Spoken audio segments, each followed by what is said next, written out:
Good morning. Good morning. Thank you so much. Thank you so much, everyone. Well, my name is Michelle Obama, and I am an African-American woman.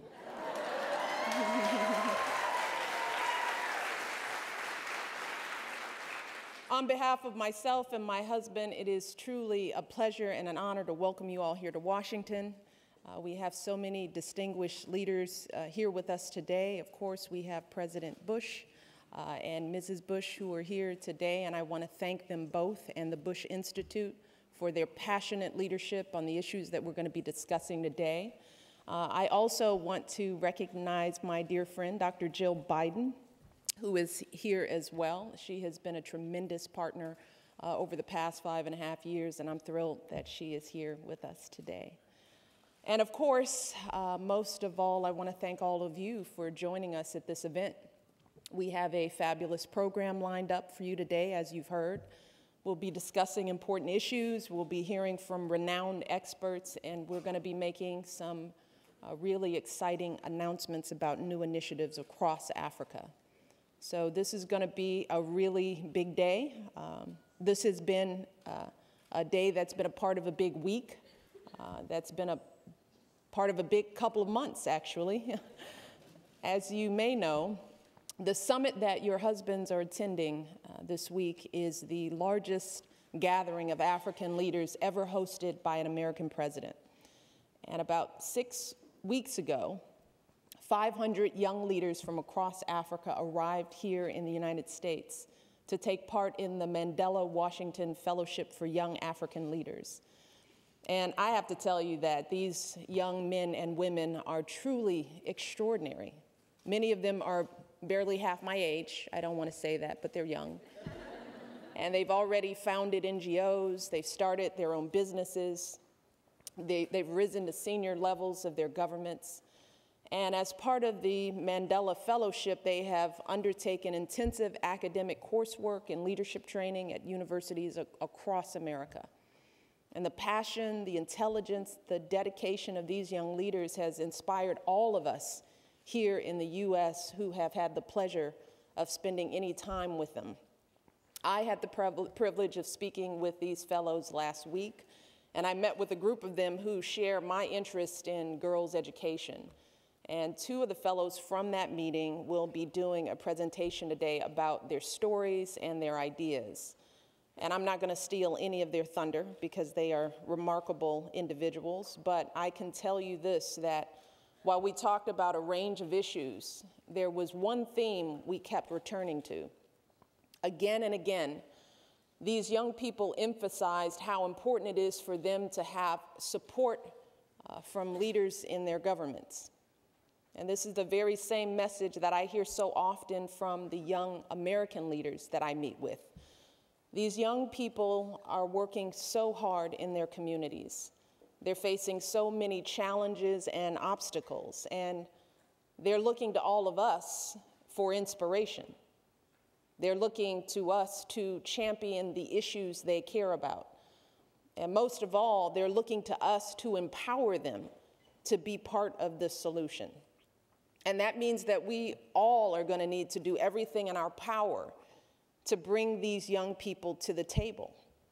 We need to spend a lot of time with them, more time listening, and I mean really listening to their voices, to their views, so that we can understand the challenges that they're facing through their eyes.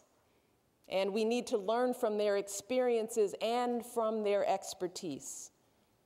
You see, these young people are developing all kinds of new technologies and social media strategies to address problems that our generation hasn't yet solved. And whether it's an app to fight cervical cancer or a new approach to clean energy, they are coming up with solutions that we never could have dreamed of.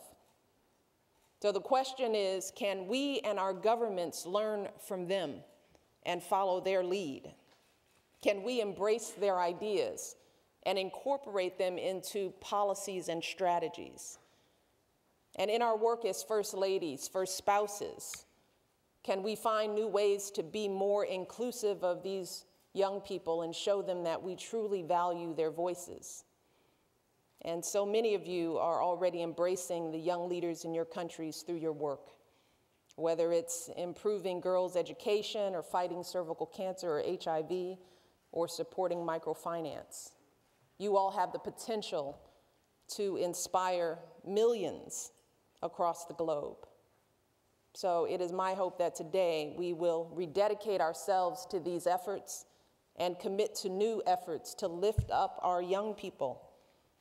And I hope that you all will have a chance today to really connect with each other and learn from each other and hopefully be inspired by each other. And with that, it is now my pleasure to begin a conversation with a First Lady who has long been an inspiration to me. Laura Bush set a high bar for me during her time in the White House, and she has continued to do outstanding work around the world since she and her husband left Washington. And I consider her not just a role model, but also a friend. And I'm thrilled that our conversation today will be moderated by another woman who I greatly respect and admire, one of America's leading journalists, our friend Cokie Roberts. And with that, I will have them come out to the stage so that we can begin our conversation. Thank you so much for joining us. Enjoy the rest of the day.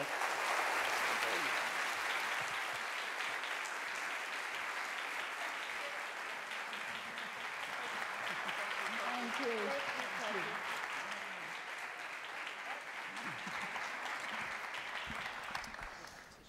Well, I am so excited that we get to do this again. I know, it's really fun. We did this last summer. We did it Dar es Salaam. in Tanzania, and Mama, thank you so much for that. It was a wonderful, wonderful experience for all of us to be there with you. So thank you for hosting us last year, and thank you for hosting us this year. So here we are. But it is, I remember, as I recall, when we were last year, you were still getting blowback about your bangs. So. Yeah, that's over. Well, That's an important issue. Let's see what they say about this one. Right, but the program, you have bangs in the program, I just have to warn you. Yeah. And since then, your daughter has turned 16.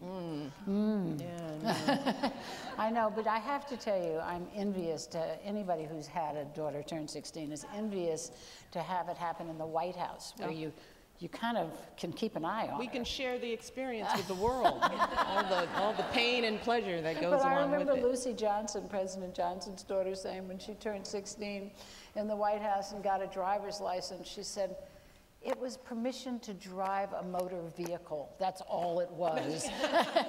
For most people, a driver's license is freedom. That's right, that's right. Well, But you're experiencing it well, right? the girls are growing up, and as Laura and the President know, that it is a true testament to the parents to raise wonderful young people through this experience. And we have had some terrific role models. Jenna and Barbara are just amazing young women who are doing extraordinary things, not just in this country, but around the globe. And once again, they're setting a high bar, but the girls are doing great. I'm very proud of them. And you have a grandbaby. That's right. A girl. We have our first grandbaby. Yeah, exactly. Our darling, our darling little Mila. George and I are just gaga over our baby. How old is she now? She's 16 months. Oh, she's doing real things. Yeah, Also she's 16, just yeah, exactly. 16 months. She's doing great. So we just saw that very important video. And Mrs. Obama, you spoke last week to the young African leaders, and you were very strong in your statements about the need for educating girls and treating women and girls with dignity and equality. Why did you choose to do that? Well, yes. So often what we find in our positions is that you have to change attitudes before you can change behaviors. And one of the things I said to the young people, that we can talk about the need for more resources as it comes to, when it concerns girls' education, the need for school fees, and the need to improve transportation. But the bottom line is that until men, leaders, women, until we value women and girls, we won't tackle those other problems. Until we prioritize our girls and understand that they are as important and their education is as important as the education of our sons, then we will have lots of work to do. And I wanted to just implant that notion in the minds of these young leaders, because they have to approach their work with a whole new attitude. And one of the things I ask the young men is that you have to be introspective and ask yourselves whether you truly believe that women can be your equal. And in sharing my story, just understanding the power of having men in my life who valued me and put me first and treated me with the respect and didn't abuse me and didn't talk down to me. I want young men around the world to understand that they have a role to play alongside of women who are fighting for these rights. And I want our young men to understand this at an early age. So. Mrs. Bush, you've been working on this issue for a long time, particularly with the women of Afghanistan. And are you still doing that? Tell us about where you're doing with Yes, we're still working on that. After September 11th, when the spotlight turned to Afghanistan, and we in the United States looked at the way women in Afghanistan were treated, many people, women and men in the U.S. were concerned. And that's when I first started working with women in Afghanistan. And Mrs. Obama is right. In fact, one person said to me one time, "Why are you working with women? It's men that have the problem." And I think we do need to make sure worldwide that all humans are valued, that women and men are valued, that girls and boys are valued, and that human life is valued. I think that's really the most important thing we can do, all of us can do, is try to increase that knowledge worldwide that every life is precious. And of course, on this question, the question of girls' education and women's health and all that, we have so much data now that shows that if you educate a girl, you save a country. You know, so are you finding that you're able to keep working on that, that's something you're able to, because one of the questions I got last year after you all finished talking, and I stayed for a couple of days, from these wonderful women was, you know, how do you keep it going?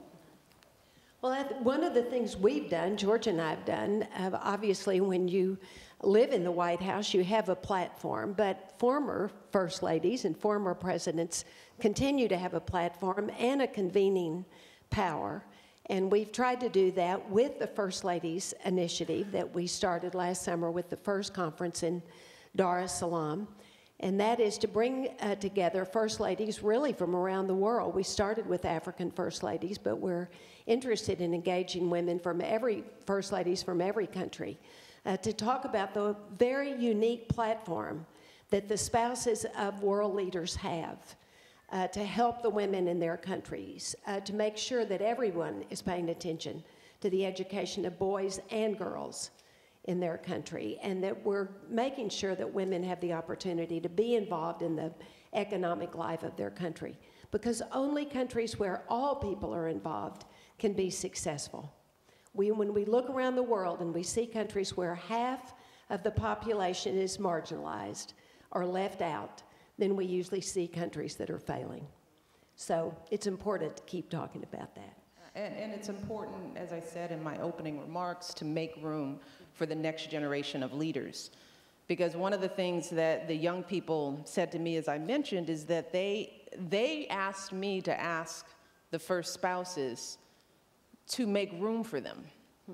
Because they're looking for a place at the table. And they specifically said that when you meet with the spouses of our country, tell them that we want to help, that we want a voice, and that we're looking to them, they're looking to all of us to provide that seat. And that's where that platform that Mrs. Bush speaks of, why it's so important. Because these young people, they believe that they get their inspiration from us. They're looking to us. They still don't quite know that they have the expertise and the skills already. They think we know more. We but actually do. We do. We do. But, you know, when you listen to just the opening speakers, when you think about social media, right. You know, I mean, just listening to the hashtags and the Twitter accounts, I mean, that was a little nutty. But it's how you continue the conversation. And globalize and globalize it. And young people are just more adept at that. Right. And they can, you know, as I tease my kids, I tell them I want them to use Instagram to take a picture of something really important rather than their food. You know, but young people can be a support to us. You know, I mean, no one really cares what you had for lunch. But. Well, you both talked last year when we were having this conversation about shining a light on an issue, and that you in this unique position, that you have the opportunity to shine the light. At some point, people stop looking at what you're wearing and see what you're aiming at. One of the questions I get all the time is, how do you choose? How do you choose what issue to shine a light on? Now, you knew when you came in that you wanted to do something about military families, but it was kind of inchoate, right? You expected to do something about early childhood education and cognition, and of course, September 11th changed all of that. How do you put it together to decide exactly what you're going to do? Well, I think you look at yourself and see what your expertise is. When I came to the White House, I had been a librarian. I loved to read. I'd been a teacher. And so education and literacy were very, very obvious interest of mine and expertise of mine. So that's what I started with. But then also you look at what appears. And there are ways you can take advantage of different things that happen to go in another way. I got a phone call, for instance, from the head of the National Heart, Lung, and Blood Institute here in Washington. And she said, did you know that heart disease is the leading cause of death among American women? And I didn't know that. I just had assumed cancer was the leading cause of death among American women. But so I knew if I didn't know that heart disease was the leading cause of death, that many American women didn't know that either. And so I was presented with the opportunity to talk about the heart truth and to get the word out to American women that heart disease was a leading cause of death, so that they could start doing things, because heart disease is often preventable. But also, if you know that you might have a heart attack, it wouldn't just be your husband that had a heart attack, then you can rush to the hospital yourself and get the kind of treatment that you would demand for your husband, but you might not realize you would need it yourself. So I think they're both ways. Both look to your own expertise and then just take advantage of other interests that come up, and see if you can make a difference in your countries.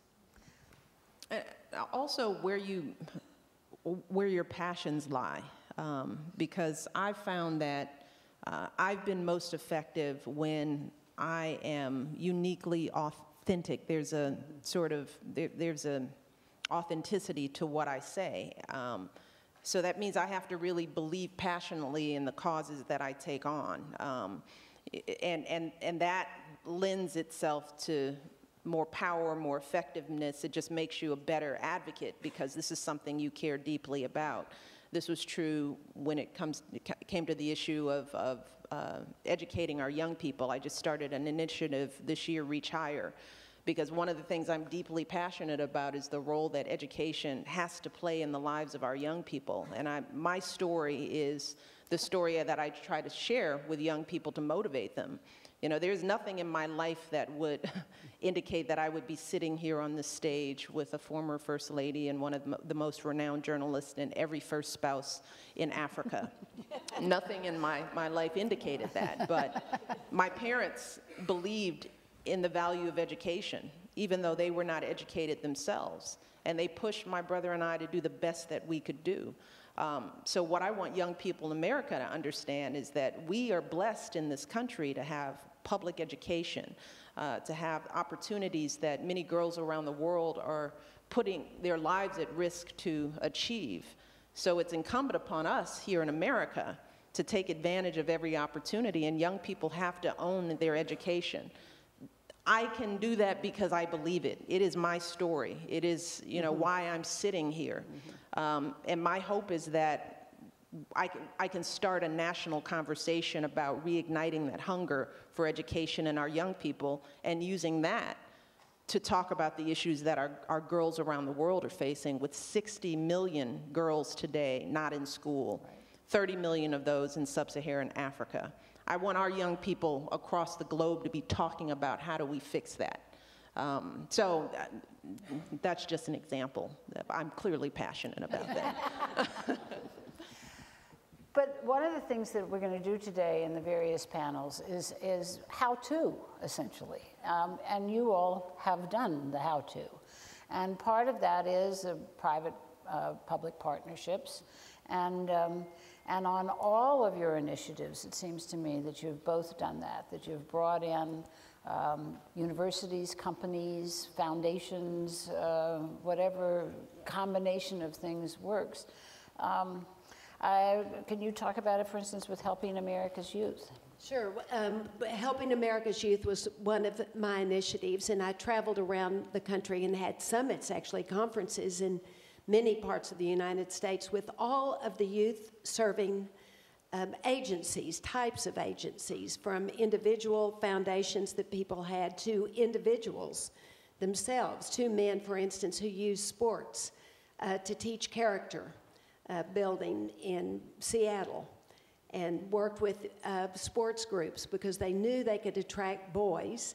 And then they attracted their mothers there because their mothers would bring the boys to their sports practices. So they would talk about sportsmanship in a way that really talked about life and the way that people can use all the characteristics of a good sport to also be a good person.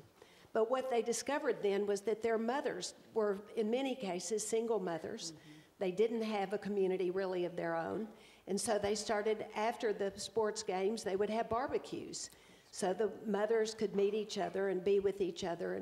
And really, they were out to help the boys, but found out they helped the whole family with this one agency or one foundation that these two men started. And that's just one example of many, many others that were part of Helping America's Youth. And helping people get off of drugs or not get into drugs, and it seems to me in some ways you've built on that with Let's Move. Mm-hmm. I mean that it is being preventatively healthy, you know, all along. So talk to us a little bit about how you've put that together.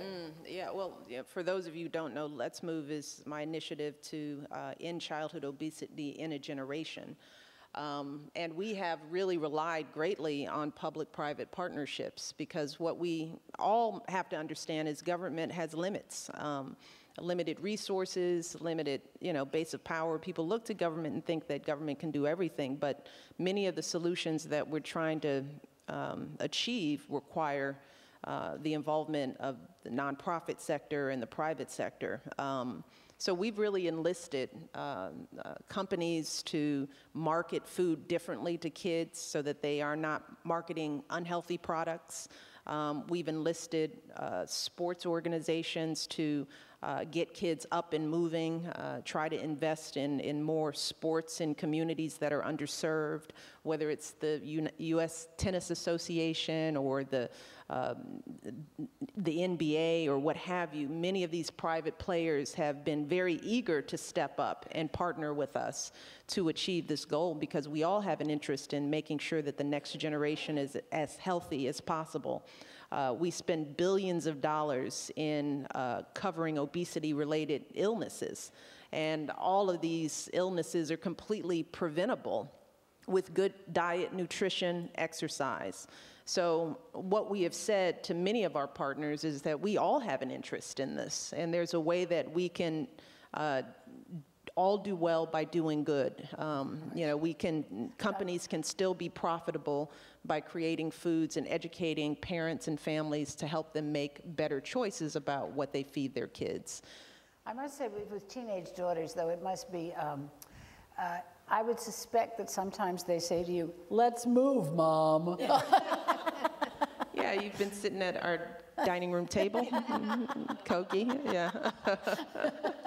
Yeah, well, every teenager has a little smart aleck in them, it's true. But one of the things we found in our household is that kids listen. You know, they take on these new messages even when we don't think they're paying attention. And that's one of the things that we try to tell parents, is that you don't know that they're listening, but I see how my children make different decisions about what they eat now as teenagers, now that they have a control, because they have the information about how food affects their overall health and their ability to perform. But it's our job to empower parents and families to make the choices that are best for them. You've gotten some blowback for it, which is some way is surprising. Don't worry, you get blowback for everything. Well, that was I don't just know. a good deed. That was just where I was headed. I mean, it is. I know that you both get into these things, and you're doing them for the good of the country, and suddenly you get criticized for it, and it must just be such a shock in a way. I mean. Well, I was not that shocked. Remember, we had somebody that lived in the White House that we watched very closely, that we loved, President Bush and Barbara Bush. And so I was very aware when George ran for president that, that you're always going to be characterized in a way that you aren't really. And so I don't think it was any big surprise to me. That doesn't make it any less hurtful. But on the other hand, I think anyone who's in a leadership position of any sort knows that you're going to be criticized and a target, really, for criticism. That's absolutely true, and that's really the role of leadership. It's not about amassing power. It's taking some of those hits and continuing to do the work. Even when it's painful and sometimes unappreciated. But that's why it's important for all of us to have a vision, as first spouses, because if you have your vision and you know what you're passionate about and you know what direction you're going in, then all of the arrows and the spears and the criticisms, they bounce off of you because you keep doing the work every day. And well, they might pinch a little bit, you might get shot in the eye, you just sort of go to the doctor, pat yourself up, and get back in the game. Well, I think that's an important message for people to hear, because it's hard to do what you all are doing. And you talked about, it's not about amassing power. It's certainly not for the spouses, right? It's not being in that role. And still you get the criticism. So it's important to say that you can live through it. Well, and everyone comes to these positions with different temperaments, and I watching Mrs. Bush, she's been able to traverse all of this with a level of grace and kindness and compassion, just seeing how our transition worked. And we talked about this in Tanzania, that people are who they are. I said this in my convention speech about the president. Being president doesn't change who you are, it reveals who you are, and that's true for first spouses as well. You come to this with a temperament. Some people are shy and never want the limelight. Other people are much more outgoing and maybe a bit more aggressive and able to withstand the heat of the spotlight that shines on us. But I think that all of us, we have to bring what is uniquely us to the table and work within that. And that's sometimes what people around the world don't understand. First spouses, we don't choose this position. We just happen to be in it. We're elected and we do by one man. Right. And you can't be fired. Can't be fired. I certainly hope not. Well, I guess we'll see. Well, one of the things that is unique is your voice as women, and you both talked about that last year. I went back and looked at, you were both quite eloquent about how important it is for women to use your voices and your power. And I think, Mrs. Obama, you said, we're not complicated, but we're complex. And I think that's a good way of putting it. But again, Mrs. Bush, why is it important for women's voices in this particular position to be heard? For the First Lady? Well, I think it's important because the First Lady has an opportunity, really, to talk about what is most interesting to her and what she thinks she can help, the ways she thinks she can help her country and the people in her country the best. I love to quote Lady Bird Johnson, who said, "The First Lady has a podium, and she intended to use it." And she did. She was another Texas First Lady, and I admired her from a distance. I didn't know her then, but got to know her later when George was governor and we lived in Austin. But she really did. She used what she loved, and she happened to love the native flowers and the natural beauty of our country, and she made a huge difference. The daffodils that you see blooming here along the George Washington Parkway were planted because of Lady Bird Johnson. But yeah, she used education and civil rights, and she was a Southern First Lady, so it was very important for her to speak out about civil rights, and she did. She campaigned all across the South for the civil rights laws that were passed and signed during President Johnson's administration. Well, once again, I always go back to young people. You know, we meet, I know I do, we meet thousands of just wonderful young people in our countries and around the world. And, you know, to have a 7-year-old, a 12-year-old walk up to you or send you a letter and tell them, "Thank you for what you do. I look up to you. You inspire me." You know, that reminds us all that whether we like it or not, we are role models. And as women, we have the young girls in our worlds, in our countries, they're looking to us. They're looking to us for how we should be, how we should think, how to use our voices. And as a result, we have a responsibility to show them the way in whatever way we can. And that may be something as simple as embracing a child on the line and telling them that they're beautiful and that you're proud of them and that you know that they're important and they're valued. I think about that because every time I meet a child, I think, who knows what's going on in her life? Whether she just bullied or whether she had a bad day at school or whether she lost a parent. That interaction that we have with that individual, that child, for that moment could change their life. So we can't waste the spotlight. It is temporary, and life is short, and change is needed. And women are smarter than men. Well, there is that. That just goes without saying, but. And the men can't complain because you're outnumbered today. But Mrs. Bush, you've talked about that before too, that it's a temporary spotlight, but you are now working hard to carry it on. And I think that sense of continuity is very important. So you have the George W. Bush First Ladies Initiative, you have the Global Women's Initiative, the Women of Afghanistan. You're keeping going. We are continuing to work, both George and I are, through the George Bush Institute, which is in Dallas now at the Bush Library and Museum. And it gives both of us a chance to keep working on the issues that were the most important to us. Pink Ribbon, Red Ribbon is our global health initiative. Many of you already know about that. We've launched in 3 countries in Africa, and we're going to hear about some more in a few minutes. But because PEPFAR was started while George was president, the president's emergency plan for AIDS relief, we wanted to be able to continue a global health initiative that builds on PEPFAR. And when we looked at the cancer numbers across Africa and really across the world and saw that cervical cancer, which is preventable, is the leading cause of cancer death among African women, we figured out there was a way we could use the PEPFAR platform that's already established and add the testing and treatment for cervical and breast cancer to PEPFAR. And so that's our global health initiative. It's given us a way to keep building, and we have a number of terrific partners who are in the room.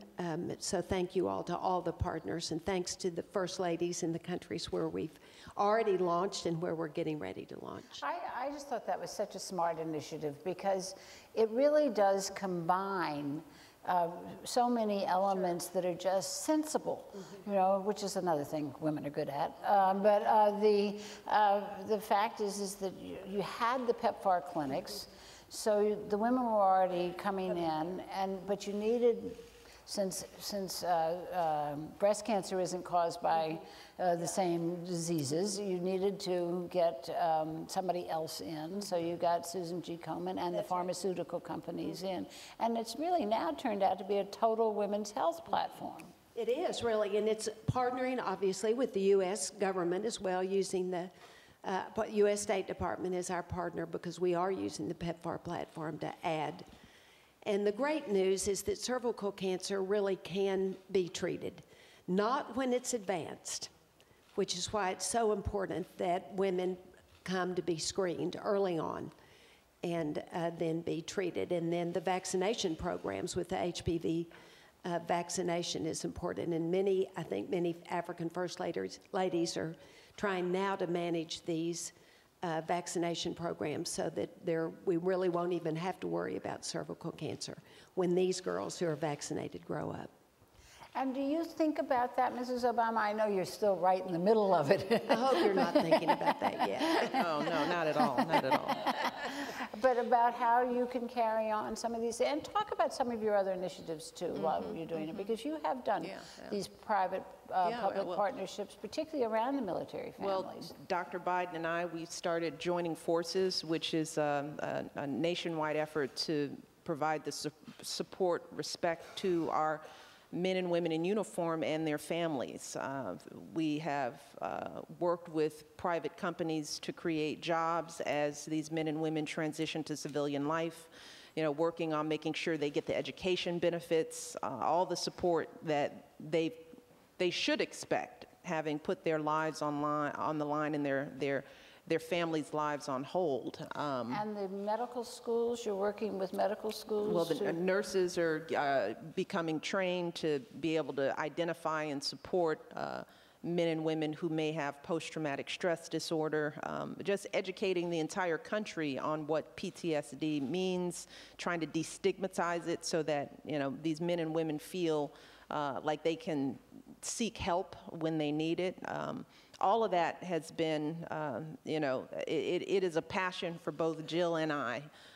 Jill is a Blue Star mom, and she proudly says that. She has grandchildren who she's seen grow up while her son, Bo, was deployed. So it's truly a passion for her. And for me, this is something that I'm going to do long after we leave the White House, because these needs will always be there. And as I've been able to see through former first spouses and former presidents, that the platform it continues. And that's something that I would encourage all of you to think about, as well as, how do you sort of lay the foundation for the legacy that you want to create for yourselves. And I think as women, we shouldn't be afraid to talk about our legacies. What we want to leave behind in the work that we do. Yes, there are so many important symbolic responsibilities that we have in our roles, but there is nothing wrong with thinking about legacy and what we want to leave for the world. But that takes planning, it takes coordination, it takes partnerships. And I don't think that we should be afraid as women to have those conversations. Right. It's too soon for me to do it now. But the time will come, and I will embrace that, because what I've seen from the Bush family is that there is a level of freedom that also comes after you're out of this spotlight. It's a new spotlight, it's a different spotlight, but I think that there's more that you're able to do outside of office oftentimes that you can do when you're in office. Except you don't have the same. I remember you saying at one point, Mrs. Bush, you could pick up the phone and call a member of Congress and get something done. Yeah, exactly. But I also just want to come back, because we are at an African summit. And both of you have exhibited such a strong interest in Africa. And I think you have very much helped to shine a spotlight on the continent and caused us all to learn a great deal more about the good news that's going on in Africa. But I'm kind of wondering how you got there. I mean, Mrs. Bush, I know you were in 75 countries when you were First Lady, which is a lot, but why Africa? Well, obviously it started with PEPFAR. When George launched PEPFAR in 2003, remember what it was like. People were dying every single day. all across Africa. It was a huge pandemic that was going to leave a continent of orphans if no one did anything about it. And so George saw that it was really important for the United States to be actively involved in helping in Africa. It was so important for us as the wealthiest country in the world, both because we could, but also because we should morally try to save as many lives as possible. So I went on that trip with George in 2003 when PEPFAR was launched, and our daughter Barbara was with us as well, and she has really made her life choices because of that trip. She's now the head of Global Health Corps. She engages young people from every part of the world to serve in the health. She created Global Health Corps, founded it, to engage young people to work in the health field. And she has Global Health Corps fellows in Africa and also here in the United States.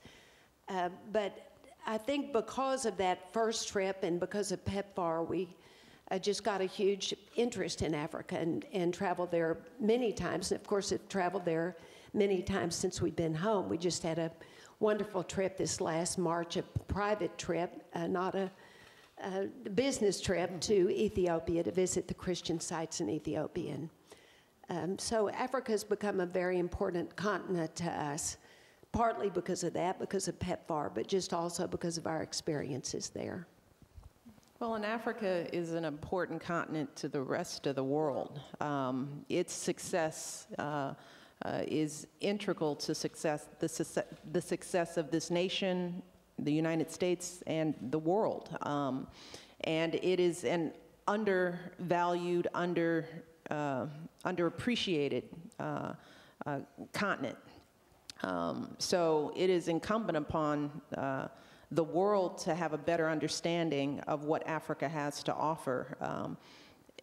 The importance of Africa is very personal to me because, as the president said last night in his toast, you know, Africa is home for us. You know, his family is there. We have relatives there. We have visited the continent on several occasions. We have taken our daughters back to his grandfather's village, and they have seen a part of themselves. So the partnership with this continent means a great deal to us. And we've seen the power, the potential. I mean, to meet these young leaders and to see how hungry they are to take their countries to a new level. That kind of passion is infectious, and it's something that young people here should know and understand. You know, we want people from America to travel to Africa, to understand its languages and its different cultures, and not to see it as a monolith, and to truly see the investment opportunities, which is one of the reasons why this summit has been so important, because it hasn't just been a conversation with world leaders, but some of the nation's most powerful businesses are here.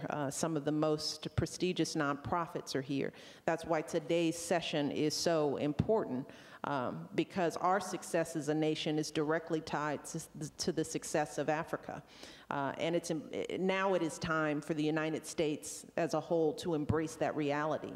So this is the beginning of a lot of work that needs to be done, but we are encouraged and we are optimistic. Well, I think this week has been very instructive for the whole country. I really do. You know, it was wonderful to be in Africa, but to have African leaders here in the United States is educating the country about what is going on there. But I am gonna end where we began, which is that. As good as the news is coming out of much of Africa, it won't be as good as it can be until we do more about the girls. Mm-hmm. That's right. And if you all want to just say a finishing word on that subject, and then we will conclude. Well, let me just thank you. Thank you very much. Thank you, Michelle, and thank you to President Obama for hosting the African Leaders Summit here, and thank you for inviting the Bush Institute to be a part of the First Ladies Initiative. Thank you for coming to our First Ladies Conference last summer as well. And thanks to all the First Ladies who have joined us. Thank you for the great work you're already doing in your countries, which we'll hear about in a few minutes. And thank you for all the good work you will do. Thanks, Cokie. Well, again,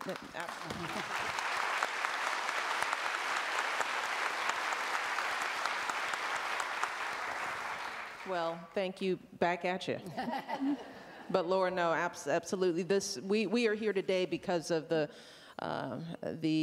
example that was set in Tanzania through the summit that the Bush Institute organized. And as my chief of staff stated, that when this summit was being organized, we jumped at the chance to do something similar and to continue this conversation and to come together as first spouses and to continue to be inspired by each other. What I would say, just in closing, is that we have to fight for our girls. There should never be a girl in this world who has to fear getting educated. That should be something that is intolerable to all of us. I can only think of my own girls, and I think we all have to see our daughters in these young girls. We want the best for our daughters. We want them to be smart and empowered and loved. We want them to be healthy. We want them to be mentally sound. And if it's good enough for our girls, it's good enough for every single girl in the world. But it's going to take leadership like us, women like us, speaking up in our countries and making sure that young girls are not subject to abuse and that they are loved and valued. And until we do that, we will not solve these problems. Investing in our women, the people who raise our children, the people who, take care of families, they have to be healthy and whole. And that is the most important work that we do, whether we talk about clean energy or economic empowerment. Until we start to value women and girls, we will continue to struggle on this planet. But I have high hopes when I look around this room that we won't tolerate that, not anywhere on the planet. And if we continue to work together and continue to lift up our young people who are fighting for a better future, then I think we will see some progress on these issues. So I look forward to working with all of you in the years ahead. So thank you all, and I hope you enjoy the rest of the conference. Cokie, thank you. Thank you as well.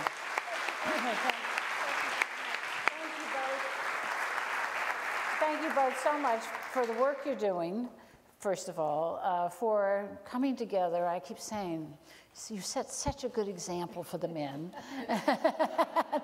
but also for allowing me to participate in this conversation. Thank you very, very much.